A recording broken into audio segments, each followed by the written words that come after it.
The following is a presentation of the ForceCenter podcast feed.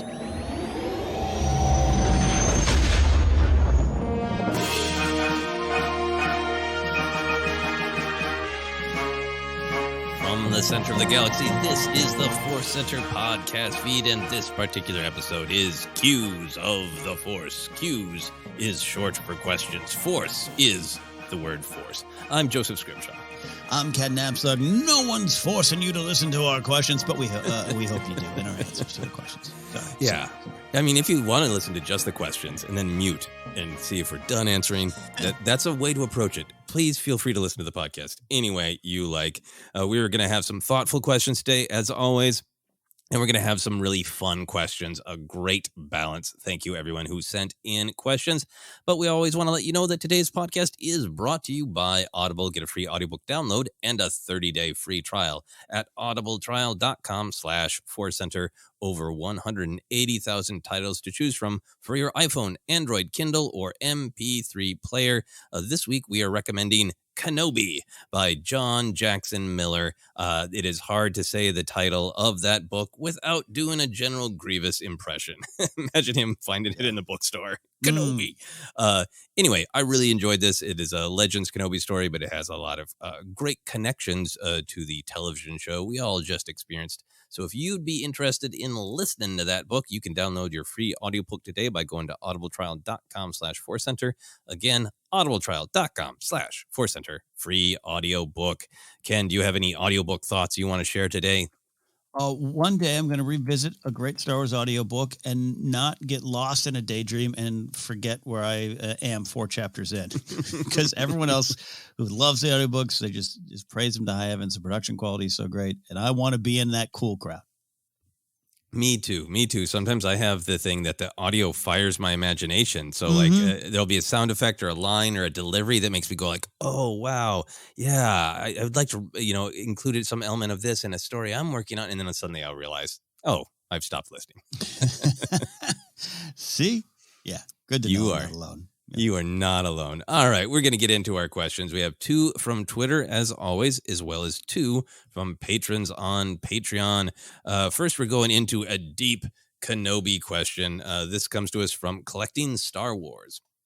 Collecting Star Wars says, other than droids, Kenobi traditionally uses alternatives to fighting and killing. However, the Kenobi series seems to have abandoned tradition. In Episode 2, he shoots an unarmed man in the back. Episode 4, he mows down troopers like grass.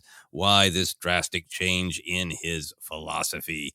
I think, Ken, that this is an important question, an interesting question. It is a question that is stated with passion. I also want to be able to be clear that this question came to us, as you might be able to tell, before the finale.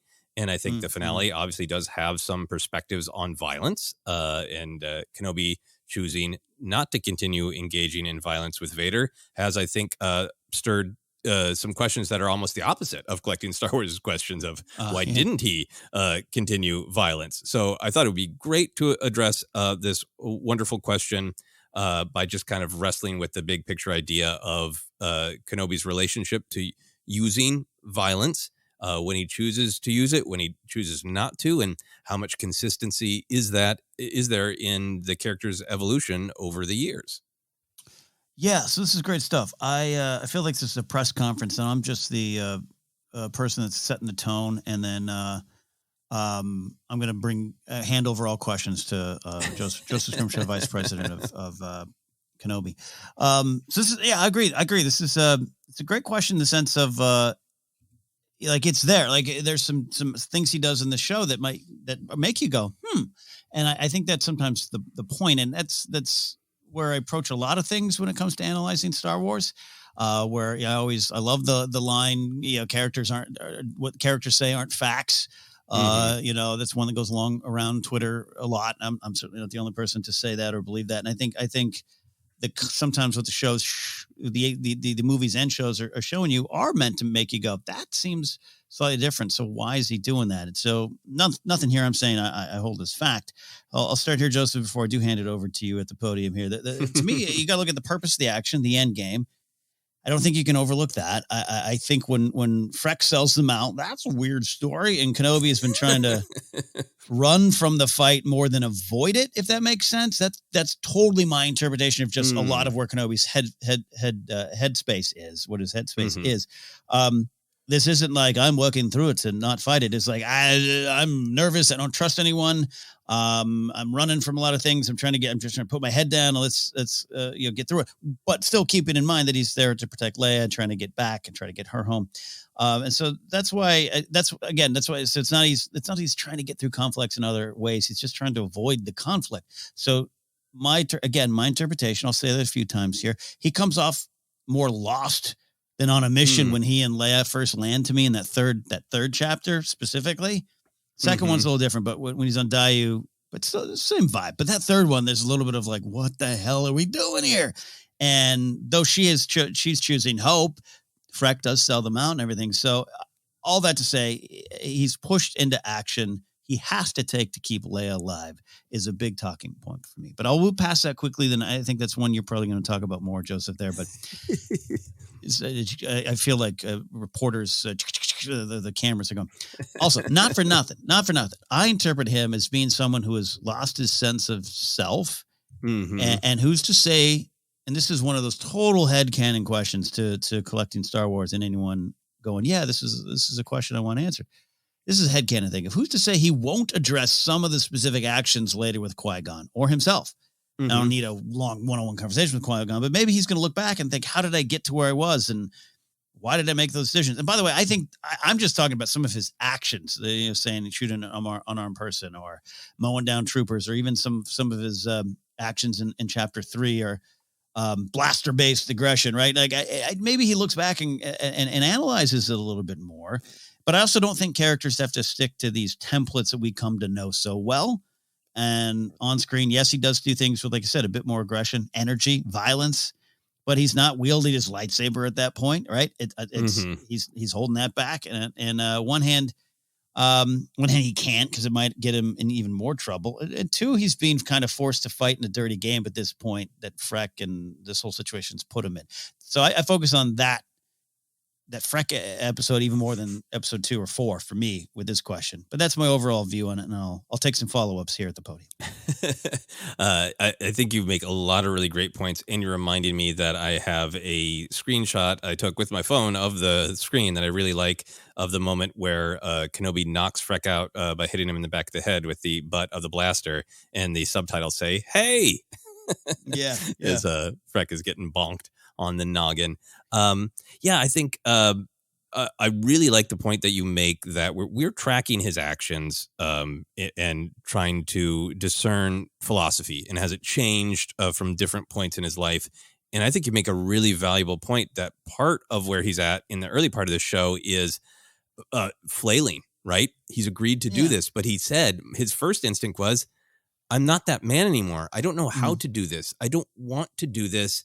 And I've got like the only thing on my to-do list pinned on my vision board is don't lose Leia. Don't lose another person in my care. Don't fail another Skywalker. And for the first half of this, he's flubbing his dub just trying to figure out how to do that. And I think that mindset is definitely a great thing to point out. So I love that. I also think that collecting Star Wars, a great question here starts with other than droids, which puts me in mind of the prequels, but it also puts me in mind of the Clone Wars. And I really understand coming at this, like, is Kenobi being more violent in this show than he is in the Clone Wars? And in the Clone Wars animated series in particular, we see plenty of violence, but, I think there is some mindfulness of the violence. We certainly see Anakin just straight up kill some people, but in the Clone Wars animated series, we see Obi-Wan fight lots of droids. He does kill a few animals, in defense. He fights with Grievous and Ventress, and there's an implication that he would possibly strike them down, but he doesn't kill them. So I get where that's coming from. But I wanted to kind of take a step back and kind of look at Kenobi's history, and I'll try to keep the press conference brief to the best of my ability. I think for myself, I don't think his philosophy changed in the Kenobi show drastically. I think it is a reflection of the fact that Jedi in general, and Kenobi in particular, always wrestle with the place of violence. There's that great quote in one of the High Republic books. I believe it's Jarl Poof who says it, that, you know, the Jedi stand for peace and justice, and sometimes peace and justice, you know, pull at you in different ways, which I think is a great, elegant way to say it. And I think that Jedi in general, Kenobi in particular, because he's crafty and often looking for a better solution, a more elegant solution, that in general, they avoid violence whenever possible. And when violence has to happen, it's got to be in defense. And it seems even more justifiable if it's immediate defense. There's a person right behind me and I'm stopping someone from cutting them down. And unfortunately, I have to cut that person down. I think there is also a part of Jedi philosophy, which seems to be actively at work in the prequel era, of the only thing that the Jedi can't tolerate is intolerance, right? That they know the Sith must be stopped because the Sith will, they will attack, they will kill, they will spread the dark side, they will cause others great suffering. So the Jedi have to stop that. So there's always that wrestling with, when is it defense? And when am I slipping into aggression? When is my violence going to cause more violence? And I think they're always wrestling with that. So with that in mind, I just kind of walked through a little bit of Obi-Wan's choices. I think in the actual prequels, we see him follow the general doctrine of avoid violence, but the Sith must be stopped, right? He cuts down Maul in The Phantom Menace. He cuts him in half. When he's been attacked in the arena, he kills that Ackley and makes sure it's dead, right? In Revenge of the Sith, I'm sure he would have preferred to arrest Grievous, but Grievous has to be stopped for the war to stop, is his mission, and he blows apart his organ sac, right? Once the clones have turned on the Jedi and he needs to get back into the temple to reprogram that message so Jedi are not led to the slaughter, he and Yoda take out clones in order to get back to that temple. We now know in canon that he believes in Revenge of the Sith that he killed Anakin. So we do in the prequels see him take life. I think it's almost always with the doctrine of defense. And I think in the beginning of the Kenobi show, like this question is pointed out, and like you pointed out, he's in this. I don't think he's not sitting down and meditating and deciding, where do I want to stand on the doctrine? Do I want to just use violence as defense, or do I want to really be clever and try to find ways around it? I think he's just like, got to keep Leia alive any way possible. And the guy grabbing Leia is a bounty hunter. He's saying, get the girl. She'll tell him where he is. He's desperately defending Leia. It doesn't look particularly honorable for honorable Jedi Knight Kenobi, but it is in defense. The stormtroopers are a threat to Leia in himself. And there is a total lack of elegance that feels maybe not Kenobi-like, but I think it is exactly what you're saying of he's finding himself again. He's finding his skills again, and he's just desperate to keep her alive. It is absolutely defense. It's inelegant, violent defense, but it's defense. I'm going to pause there in case you have any thoughts, and then I'll go on. Sir, one question. No, I want to back up your claim. I guess I feel like we're in court now. Back up your idea of part of what stands out to me is the violence. I use the aggression, energy, violence. There's something a little bit different about it than, say, Chalmun's Cantina, where he just quickly whips out the lightsaber and I gave you every chance. I offered to buy you a drink. Now your hand's on the floor. And ain't that cool? I'm a samurai on the go here. It's kind of violent. It's very violent. It's very aggressive. And I think it kind of needs to be, but you're right. He wasn't at that point, wasn't a Jedi in my mind. You know what I mean? And I'm not saying he wasn't, but like he was in a different, that's what I mean about the headspace thing. Yeah, no, I think the headspace thing is absolutely great. And I think by the time of A New Hope, he is centered, and he's like, hey, I tried. I'm protecting Luke. This is an immediate protection. They have blasters, and they want to kill Luke basically because they're drunk and mean. No. And in modern, I grew up with, he cut off Walrus Man's arm and killed Pig Man. Now in modern canon, he wounded both Ponda Baba and Dr. Evazan, but they both lived. So that's a whole other thing. So kind of coming back to the show, I think the first half, it can be shocking because it is kind of inelegant. It's Kenobi using a blaster. I think it is defense. And then I think as the show goes on, he's haunted by his own violence that he killed Anakin. And throughout the show, he's confronted with the cycle of violence, right? He personally experiences Vader's rage of Vader wanting to drag him through the flames. That is such a cycle of violence thing. I want to do exactly to you what you did to me. That violence leading to pain. He uses as he comes back to his Jedi self a little bit, he uses his insights and is more crafty and has a conversation with Reva and really understands that Reva's trauma is causing her to almost become Vader again. And I think he's waking up, right? Because he is becoming more aware of that Jedi philosophy, right? I think it's so stylistically done. Doesn't really matter to me whether both Vader and Kenobi are literally remembering that one specific sparring match. But I think they're both thinking of what has our relationship always been. Vader knows he's coming for Kenobi. Kenobi knows Vader is coming for him, and they're both thinking through their strategy. But within that, I think Kenobi is connecting back to earlier days of being a Jedi, even before the Clone Wars, before he said, "Okay, I need it's defense. I'll go out and be a general. I'll go out and be a warrior." And he's thinking back to, well, I used to truly believe that a Jedi's goal was to protect life, not take it. And I think you can have fun thinking about, like, does he think about how far he's come from that? Yeah. And then he goes into this final battle where he is making this tactical decision to draw Vader away. He says pretty explicitly to Qui-Gon and Roken that he is willing to kill or be killed in the fight with Vader. Right. And then, he takes it to Vader. He cuts that helmet. He sees Anakin and it stops him in his tracks, right?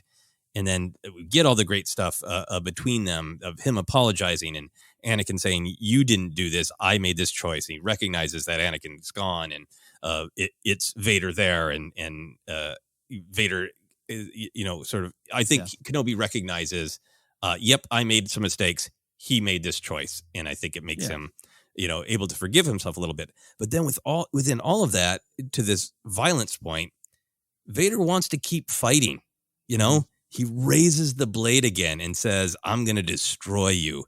And in that moment, Obi-Wan does make a different violence choice.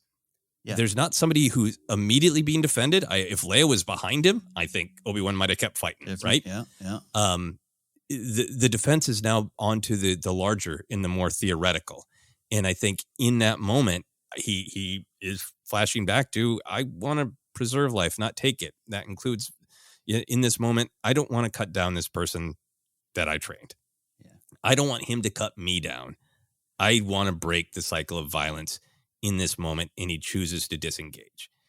And for me, I think this goes to a little bit of what you were saying about it matters what's in your heart. I think that for me, the way I interpret the Jedi philosophy is your actions matter, but also how you take them matters, of what is in your heart. Sometimes defense is necessary, and sadly, sometimes violence is necessary. But are you doing it with great regret, with the conviction that you're immediately saving another life? Or is there even the tiniest possibility that you are selfishly lashing out in your own anger or to resolve your own problem? And I think for Kenobi, in that moment with Vader where he walks away, he's like, if I choose to keep fighting, this boy that I was supposed to train, I'm just going to feed his anger. And I'm not doing that. I'm not in a place to do that. Compare that to what happens in the fight with Maul in Rebels. He cuts down Maul with regret to directly defend Luke. He doesn't ignite that blade until Maul realizes you're protecting someone. Luke is in immediate danger if Kenobi doesn't cut down Maul. And there is clearly not an ounce of malice in Kenobi's heart. He's entirely centered. It's just, you're going to hurt this boy. I can't let you. Let me hold you while you die. Let me try to give you whatever comfort I can. There's no malice, but he's returning to this philosophy of, if I'm centered, if I know why I'm making the choice, if it's not about me, if it's not selfish, it's so sad, but sometimes you have to stop people. And that continues, right? He recognizes that the Death Star is the same kind of imminent threat. It's going to destroy Yavin and all of the rebels there. He encourages Luke to destroy it. He encourages Luke to face Vader, knowing that death might be a part of that.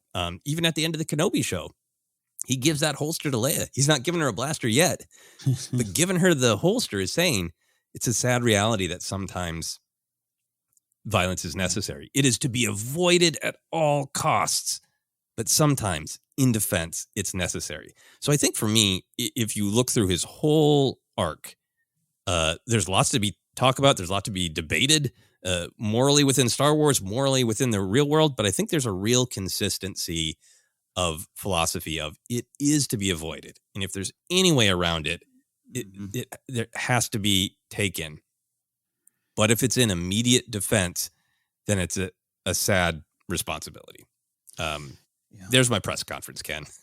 No. No, it's great. And there's something too about how the philosophy of it all is great. And a lot of it, again, a lot of us is what you and I have fun doing, is looking at a scene, asking the big questions, asking the why, and just coming up with what we think of it and trying to connect it to other parts of the Star Wars story. And that's what I think we're doing here as well. It makes me also think of some of the stuff of Luke in Battlefront 2, of him and Del Meeko and their conversation, the relationship to Jedi's relationship to violence. And you've just gone through a level where you've slaughtered a lot of stormtroopers at plants, and just this idea of, well, they didn't ask for my help. They didn't give me a choice. And I gave them one. So, and that's part of it too. And I just, that comes to mind, just thinking of the actual, like we've been talking, the energy and violence, the aggression with the stormtroopers, with the fisticuffs and all those kind of things, which, other than Clone Wars animated series, it seems to Kenobi has a little bit of the vibe to Kenobi, but it definitely reads a little different to me, which is why I think this is a fun question to tackle. Yeah, absolutely. And, I think that Star Wars always has this tension that we talk about, that I think it advocates for pacifism and to avoid violence, but it also advocates that you have to fight back when there is no other choice. And it creates all these interesting moral quandaries, and all of the back and forth with Kenobi's choices with Vader, where it's all going is Luke saving his father by throwing down his blade, by showing mercy, and by Anakin making a better choice. So this whole story and all of its convolutions leads to that, critical moment, which is important to me. So I think it's complex. I think it is always open for more discussion, but I think that's the point, is that anytime you use violence, it's a hard choice. And when Kenobi does choose violence, it matters. When he avoids it, it matters. What's going on with Kenobi personally in that moment at that time matters. And I think that it's some of the rich things that are important emotionally and thematically to discuss about Star Wars. Love it. Yeah. All right. Any other thoughts, or shall we move on? Press conference is closed for today. Press conference is closed for today. Thank you for that question, which led us into lots of complex and fun thoughts. Moving on to a question from James Pasqualucci. James says, hello there, Ken, Joseph, and Jennifer. We all know the great Star Wars phrase, may the Force be with you. As we have learned more and more names for the Force in modern canon, I have loved the idea of different phrases for those names. Out of all the great names, I really love the name Luminous Mist in the Legends of Luke Skywalker book. Based on that, I coined the phrase, may the luminous mist dampen you with waters of rejuvenation. I would be interested to hear what kinds of phrases you'd create with different names of the Force. Thanks to you all. And, well, may the Force be with you. Well, may the luminous mist dampen you with waters of rejuvenation, James. Thank you for the question. Ken, what are your favorite other names for the Force? There's a lot of... oh my gosh, I just forgot it. What's from the same book? Is it the Wind? No, it is. Yeah. No, there's some. The Mist is the one that I know. The Mist is the one that I remember. I'd have to look it up to see what the other ones were, because the Mist is so good that's the one I remember. Yeah, absolutely. Yeah, no, there's a lot of fun ones, and I love other cultures' relationships with the Force, and there's some even in some of the Thrawn books and everything. It's fascinating because as a kid, you just kind of grew up thinking, there's only one view on it, right? It's the Force. That's what it is. So in answer to this, what phrases? Yeah. What would you make up? the mist one, the luminous mist dampening with waters of rejuvenation sounds like a wonderful soap commercial as well. But I think you have to do the Jan Dodonna test. You have to imagine him sitting in front of a bunch of pilots and how can you say it, and I can't, may the luminous mist dampen. You're losing people's attention with it, which by the way, James, I'm not saying that's a bad phrase you've come up with. Needs to be punchy. That's why May the Force Be With You works so well in story and out. So I have 3 options here based off James. I have May the Mist Envelop You. Going there. Then I have May the Light Warm Your Soul. Aw. Yeah. And then the final one is May the midi-chlorians Run Through You. Now, do you mean that one as a joke? 'Cause it kind of sounds like you had some bad midi-chlorians. Both. I like that. What was the second one about the light? May the light warm your soul. May the light warm your soul, man. Yeah. We need those moments. That's what I felt at the end of the Kenobi show. Like the light was warming my soul. For ones that exist, I like that. The chess call force sensitive people Skywalkers. At first, I wasn't sure about it, but it's a translation, and I thought that was really interesting. And since they are used literally to navigate through difficult parts of space by using the Force, I thought that was really cool. And then I like that in the chess have different terms for different abilities, like second sight being telepathy and third sight being precognition. I just really like that because it's this great examination of how would a rigid society talk about the Force. And like, we've broken it down into powers. That's so true. Into which ones are useful, So true. Normally I have a list. I liked your list, but I only have one. And this is the one that just jumped to my mind, and it's from my real life experience. I would call the Force the room. And if I could whisper to Luke Skywalker, I'd say, read the room, Luke. I mean, it partially is a joke and partially is a truth. I feel like that phrase, read the room, it's about intuition, right? It's about being aware of other people's energy. It's about being aware of your own. It's about being aware of how everything is connected. Because a lot of times when the jokey read the room phrase comes up, it's because somebody's all up in their own head about their own thing and then say something that is clearly not the thing to be said. And you'd know that if you reached out with your feelings, paid attention to what's going on with other people, and maybe even your own energy and the situation. And the more like kind of personal, powerful thing for me of like reading a room for doing a comedy show feels like the closest that I can get to using the Force, right? Because it's right. You can break down some of it's laughs, some of it's rustling, some of is there a noise that isn't a laugh? But it all piles up into just this instinctual feeling, and like doing the same show many nights in a row and like just trying to be present. And it's like, I don't just plow forward and say my jokes. I adjust to the audience, and having those nights where like, oh, I'm really good at reading the room, and I really know that this is the pause or this is the emphasis to land this joke. And then suddenly one night being like, I need to pause longer because I can just read the room and I can sense it will land twice as hard if I wait a second more. That's the closest I've ever felt to using the Force. And some of those times where Star Wars, started to feel deep to me is in those artistic moments. So that's my answer, is reading the room. I love it. It also makes me think that many nights of my stand-up career, I have been Kenobi in episodes 1 through 4, where I'm just kind of like, I understand that you need to read the room. I'm just going to plow through with my head down and try to figure it out. And it never works. But when you pay attention and read that room, connect to the energy that's there, you do absolutely have a better set. So there you go. Stand-up advice from ForceCenter. Yep. The energy is here between the stage and the bar. And if you're ever at a historic rock and roll venue and they put the crowd 60 feet away from the stage, you will have trouble reading the room. It's energy. It matters. It really matters. There's the living force, the cosmic force, and the comedy room setup force. Thank you, James, for that great question. We are going to take a quick break, and we'll be back with our questions from our patrons on Patreon.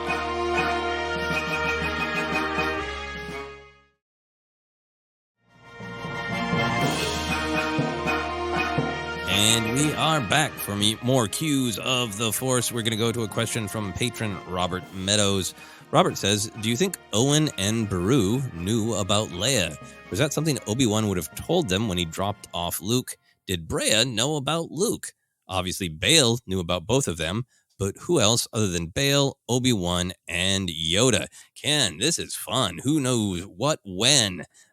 What do you think? Do you think, we'll take the first one. Do you think Obi-Wan told Owen and Beru about Leia when he dropped off Luke? No, I don't. My headcanon is that they do not know, perhaps all the way until the tragic ending. Though it's possible that after, I don't know, some of the stuff we've seen, maybe there's more, they're open to it, or Kenobi's open to share. And I say this as, I mean, I kind of would think, again, this is total headcanon. I'm trying to rack my brain to see if there's anything in the comics or any canon that would dictate otherwise. So if there is, I apologize. But I don't think, I think Owen and Beru don't know, and they're left a little bit in the dark, and maybe that's not fair. And maybe that's not fair to them. And if they were to find out at some later date, maybe, hey, Owen would be even a little more grumpy. That ages him 2 more years overnight. But I don't know. Maybe there's some good reason for it. I think Bail and Breha are in a very different position. It's more of an open display that this is our adoptive daughter, which is not to lessen Leia's danger at all. Clearly, it's not the case, but it's just a little different situation on Tatooine. So, yeah. And as far as, and I'm just trying to think the actual, like, just trying to replay the scenes in my mind. I didn't have time. I was going to watch a little more of the Owen Beru scenes today, and I didn't have a chance. But like he more than anyone, Owen wants Kenobi to go away. So if old Ben takes a vacation off world, they ain't asking what he's doing, right? They're not saying, where are you going? I got to help his sister. His what? Like, there's none of that going on. So they're happy. He's gone. That's all Owen cares about. Beru might be a different story, of course. You know. No, I think Owen's energy is very much, and don't let the door hit your Eopie on the way out. Like, I don't care why. I just don't want you here, you know? Yeah. I think, like you said, maybe there's something in a comic book that I don't remember, or, you know, going forward from Kenobi, the Kenobi show opened up so many bits of imagination. At some point, does Kenobi just have, you know, go to a cafe in Anchorhead and have a calf with just Beru? And have a better chat with Beru? Maybe. Yeah. That would be fascinating. But I think for the Kenobi television show, I do not get the vibe that Obi-Wan told them when he dropped Luke off, right? Yeah. I think that he was so aware that they were meant to be hidden. They've been split up so they could be hidden. Why would Obi-Wan take that risk to tell Owen and Beru something that he really didn't think they should tell Luke, you know? And I think that after the experience that he has with Leia in the Kenobi show, I think he wants to protect her even more, you know? Yeah. You know, that, you know, hug goodbye and saying, you know, we have to be very careful. It could endanger either of us if people knew that we had, you know, met. I think the fact that, you know, he becomes a Force spirit who can whisper in Luke's ear, and he doesn't even tell Luke. Yeah. Until Luke's just going to kind of intuit it anyway, right? At some point here very, very soon. And that Luke's, you know, old enough and mature enough and has found as much success as a Jedi that he's ready for the truth. I think the fact that Obi-Wan keeps it secret for that long really makes me feel like he would not land on Tatooine right after the tragedy and go, don't tell him, but he's got a sister. Yeah, I think there's some, just thinking of some logistics behind it too, of, you know, number one, Kenobi, Yoda, they have a much different relationship with Bail than Owen, right? Owen's this guy on the far side of the world with his then girlfriend or wife, maybe by the point of Revenge of the Sith.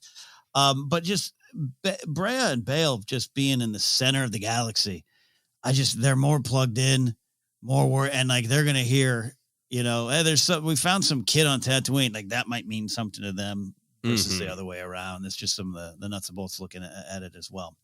But again, all this to say, I always like to find a little bit of that justice for Owen and Beru now, for sure, 100% Beru, a Beru crew over here. But you know, I think it works. I think they might not understand it. And if they found out, they'd be very upset, especially Owen Lars. But I think it was wise not to tell him. Yeah. I think for me, Bale and Brea is a different situation. Bale strikes me as a husband who communicates. He does. Bale obviously knows the truth, and I think, they are preparing Leia to lead Alderaan, but also to go out into the galaxy and be a representative of Alderaan. And they are preparing Leia to be out in the world. I don't think that they are preparing to. They're clearly making choices. There's some great stuff in the Leia book Bloodline about when and how Bale is maybe going to communicate some stuff. All that is going on. But I think when Bale shows up with Leia, I think he tells Brea everything he knows. That's just the vibe I get from their relationship. Again, Owen, you got some things to work on, but I love you. Exactly. As a husband, I know there's a lot of love between Owen and Beru, but I try to be a little bit more Bale than Owen. Yes. Do you think, to answer Robert's final part of this question, do you think there are other people besides Bale, Obi-Wan, Yoda, and in our opinion, Brea, who know about both twins? There is one, the most important thing in the galaxy with the answers. R2D Toa. R2 knows. Yeah. And R2 knows. He's got all the secrets. Yeah, and R2 keeps his metaphorical lips sealed tight. Very, very tight. All right. Any other questions on that one before we move on? No, it's great. It's a lot of fun. I love stuff like that. And again, you're right. The Kenobi series, I keep saying it's like re-energized my love for New Hope, which was always pretty strong, but it's just it's so much fun to just have these kind of headcanon kind of thoughts and questions. Yeah, no, absolutely. It's really fun now. This is something I never would have thought about without the Kenobi show and then Robert's great question. But now we are Beru crew, and now I really like can I possibly talk to you without Owen? Just get on the same page. I would love that. All right, moving on to our final question. Full disclosure, we did get this question on our live Q&A, which you can check out on YouTube if you'd like. But that was kind of off the cuff. Wanted to be sure to give it its full due. And to be perfectly honest, I'd already picked this question out and wanted to keep it in here. We'll get to all of the great questions that everybody is sending in very soon. But our final question today comes from Joshua Bernard. Joshua says, "Hi, Ken, Joseph, and Jen. I have a question about the alien that was in the last episode of Obi-Wan. The alien in the part store looks and kind of sounds like Wilford Brimley. Do you guys think that was a reference to him, or was it just a funny quintessence?" Excellent vocabulary word, quintessence, as well. So thank you, Joshua. Ken, what are your thoughts after more examination? Do you feel that alien and Wilford Brimley are one and the same? I'm going to hold to what I said on the show. I think he has more to do with like Martin Van Buren. Like he's more designed like an old president, maybe a Millard Fillmore in there as well. Definitely not Franklin Pierce, but he's just got some chops. He's got a little bit. It's just more of that vibe. I want it to be Brimley. We're so excited with this question. I even pulled the Ewok Adventure DVDs that we have. You and I both have, and Jennifer that we got for ForceCenter a while ago before they decided to release them on Disney Plus. And I wish, because Wilford Brimley has a special place in Star Wars because of his Ewok movies appearance. So, but I hope I'm wrong, because it's like, there's that one alien in Rogue One that's designed after Dennis Muren. This has this guy's a little bit of a Phil Tippett vibe, except for Phil Tippett's got the full big white beard, the ponytail, the bald ponytail. So there's something about that too, but I would love to find out. It's a little more detail, but sadly, I don't think it has anything with Wilford Brimley. Yeah, I had fun doing a deep dive into my own memories of Wilford Brimley on YouTube, a physical examination. And here's what I think. I think this alien that doesn't have a name yet, according to Wikipedia. I think this fun, gruff alien has some relationship to Wilford Brimley. I think visually, yes. It kind of looks like, hey, what if Wilford Brimley's mustache was actually the bottom of his head? So visually, yes. Voice, yes. There's some of that fun grumble down here. Serious. But then attitude, no. Here's my controversial Wilford Brimley memories and thoughts. And I've known some people who had a chance to interact with him, and they always, and I've seen them kind of caution, like, all the Wilford Brimley jokes are funny, but he was a very kind man. So great. Yeah. Want to be respectful. The alien seemed a little bit more chill to me than some of Wilford Brimley's performances. I'm not speaking of Wilford Brimley the human, but his performances specifically. It's like, I know I have some memory of Wilford Brimley that causes me like almost fear from my childhood. And I looked it up, and it's the Quaker Oats commercial. A lot of people know him from that diabetes commercial he made later in his life, but it's like, there was something that I remember Wilford Brimley being mad at me for not eating something. Yeah. Yes. They're really funny because they're commercials from a different time. They're a different kind of celebrity spokesperson thing that doesn't happen in the same way. If you want to treat yourself, go to YouTube, put in Wilford Brimley, Quaker Oats. These are commercials where the entire commercial is just Wilford Brimley eating Quaker Oats, and he is preemptively angry at the idea that you have not yet bought oatmeal. You have messed up your life, and he is unhappy with you. Again, not saying it was the human, but it's the cultural picture of Wilford Brimley. The tag of line of those commercials is, "It's the right thing to do." It was. I forgot about those. Oh, man. I was frightened of Wilford Brimley my entire life. I was like, angry Quaker Oats man is in Cocoon. I don't know if I want to see Cocoon. Oh my gosh, this is now just a Wilford Brimley Center show. I would say like 87 was my pop culture awakening, where I was aware of pop culture and everything.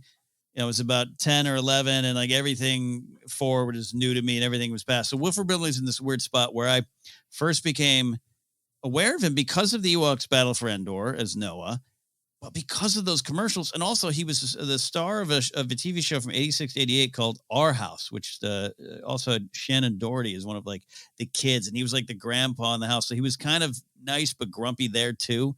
And I think combined with that is why I've spent my life thinking he was diabetes, which is not fair to him. Like you said, just as a human, but those commercials were real. Yeah.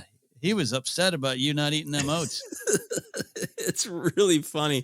Can you imagine? I know that was a little bit of his like stern, no nonsense grandpa. That was his public persona. But can you imagine like Benedict Cumberbatch being like, "Eat fruit roll-ups. It's the right thing to do, period." Oh my gosh. I love it. Anyway, maybe there's some other Wilford Brimley performances where like the show you're talking about, where he is gruff and lovable, but that's how this alien came across, as gruff and lovable and not too grumpy. So I think there's some Wilford Brimley connection there, but this alien didn't go as hard as Wilford Brimley did for Quaker Oats. You did not. My final thought on the matter. Very fun question. And yeah, we've been talking off air. I'm sure there's going to be a Disney Gallery Obi-Wan Kenobi, and maybe that's going to be one of the revelations, and we'll circle around and have to really tip our hats to Joshua Bernard for figuring out the connection. Love that. That's it. Thank you, Joshua. Thank you, Robert. Thank you, James. And thank you, Collecting Star Wars, for all of the great, insightful, thoughtful, and fun questions. Ken, that's it. Where can people find us? Oh, no, I'm wrong. I almost skipped something. Don't worry. We'll tell you where to find us. We are also adding something here to our Questions of the Force episodes. We are adding our segment, Power of the Light Side. Short version is, if you are a patron on Patreon, we've put up a post inviting you to share just something positive, a character you like, a moment you like, anything in Star Wars that is joyful, because we want to continue fighting for the light side and fighting to just enjoy Star Wars, as well as being critical and thoughtful, also celebrating the light side. So here is this episode's Power of the Light Side from Will Culbertson. Will says, "I have a very special place in my heart for this bit of dialogue in Return of the Jedi. Han Solo, well, why don't you use your divine influence and get us out of this? C-3PO, I'm sorry, General Solo, but that just wouldn't be proper. Han Solo, proper. C-3PO, it's against my programming to impersonate a deity. Will goes on. One day at the college cafeteria, my friends and I got into a fun discussion about the movie, and one of them brought up how hilarious Harrison Ford's delivery of the word proper was in this scene. Of course, what followed in the weeks and months ahead was the regular injection of the word proper into all of our interactions.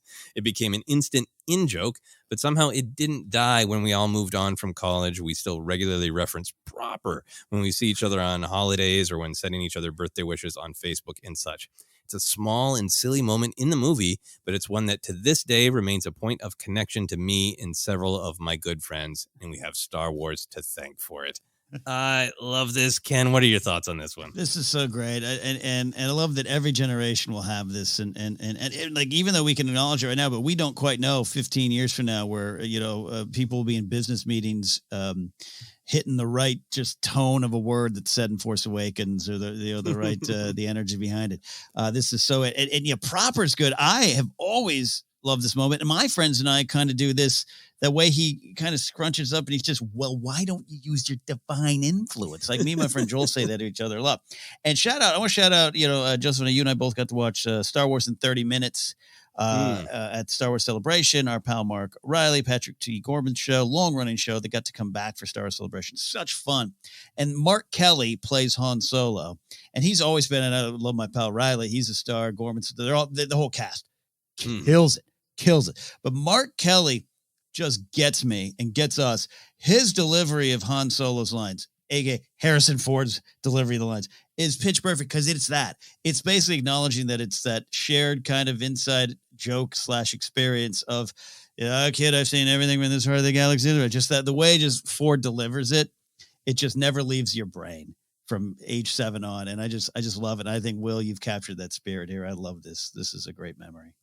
Yeah, that's such a great, we talk about Star Wars community a lot, and this is such a great example of when just one specific line becomes a thing for friend groups. And sometimes it translates out to, from a friends group to, whole larger community thing. But it's just a great way where Star Wars builds community. I think there's something funny to me about it too, because you could almost poke fun at Harrison Ford in that great performance of Star Wars in 30 minutes, where there are definitely some moments in Star Wars and in Empire Strikes Back where, like, hey, you want to enunciate there a little, Harrison? And like, no, I don't want to. Like, it's all a kid, runs it together. And then I don't know, Marquand must have just been in there with the bullhorn and be like, bigger, Harrison, bigger, because he makes some bigger choices in Return of the Jedi, in my opinion. And one of them is proper. Like, I'll put you. You think there are only 2 syllables in there? I'll show you. He makes a meal out of that word, and it makes it really, really fun. It's so true. I mean, his mumbling is an ongoing debate I have with some friends on. My version is he tells Leia, "I'm nice, men," and my other friend will punch me in the face and stab me if he has a chance. "No, I'm a nice man," is what he says. And I'm just like, and there's like a script version versus what if said. Subtitles say, "I'm a nice man." I'm convinced it's more Han Solo to be like, "I'm nice, man," and it's all because he just couldn't enunciate. Just delivered it in his own way, and his Harrison way. And I absolutely love it, but it's part of the fun, and it's a fun debate. And it is. Yeah. You're so right. Love it. And I have happy memories of those kind of things. There was a while there where I had a bunch of good friends who just every chance we get, we would play Super Smash. And I had one friend who started saying every time he beat one of us, all too easy. It would make the rest of us so mad. And then we all started doing it of any time that one of us knocked somebody off the level, all too easy. It's absolutely wonderful when Star Wars comes into your life that way. Any other thoughts or memories for you? No, I just love it. It's part of the fun. And like I said about the other shows, the sequel era and stuff like that, like it's easy to, there's ones that we have, and more is one of my favorite Kylo Ren ones, all that kind of stuff. But there's just some that we're not thinking of because we were 10 when we saw The Force Awakens. And that's how it really grows with you, where you're on the playgrounds or you're in a chat room or whatever, the kids these days. But, you're going to grow with it in a different way than we will as adults watching it. And it's so fun. It's just so fun to think that that's going on. Yeah, man. If I was playing Super Smash with those buddies now, and there's a thing in Super Smash where you can, get so much damage that when you finally get whacked, you fly off the screen so violently. It's so over the top when you're at like 400% damage and have survived, and then you just explode off the screen. It would be fun to be doing that, and then, quote Hux of, "You think you got him?" Thank you very much, Will, for that power of the light side. Very, very joyful. Now, Ken, where can people find us? You can find us on the ForceCenter on Twitter. I stumble on air a lot. Off air, I don't like moving my mouth to talk. I talk too much into microphones all day long, so Grace is always yelling at me. You sound like Han Solo. So here we go. On Twitter at ForceCenter Pod. We're on Instagram and YouTube as well. Thank you again to everyone watching our live Q&A. We'll be doing that again soon. Facebook page is ForceCenter Podcast. Podcast available on a lot of different spots, including Apple Podcasts, Google Podcasts, Stitcher, TuneIn, and more. If you're on one of those places and it allows you to rate and review and you'd like to, please go ahead and do it. It would really help the show. Merch available at tpublic.com/user/ForceCenter. And you can support us directly at patreon.com/ForceCenter. You can find me at Napzok or go to my website, catnapzok.com. And for all you nerds in attendance, because I'm a nerd too, I will be at Star Wars, not Star Wars Celebration. That's the other one we were just at San Diego Comic-Con. I will not be at the convention per se, but I will be doing comedy July 21st with Mark Ellis and friends at the American Comedy Company. If you're out there, come on by and let's have some laughs. Joseph, where can they find you? Yeah, you can find me on all the social media, Twitter, Instagram, TikTok is at Joseph Scrimshaw, and you can check out my website, josephscrimshaw.com, for more comedy adventures. I got some stuff coming up that I will actually update my website. Amazing. Let's see if I remember how to do that. For now, this is it. Thank you for all of the questions. For myself, for Ken, for the word proper, this has been Questions of the Force. Force.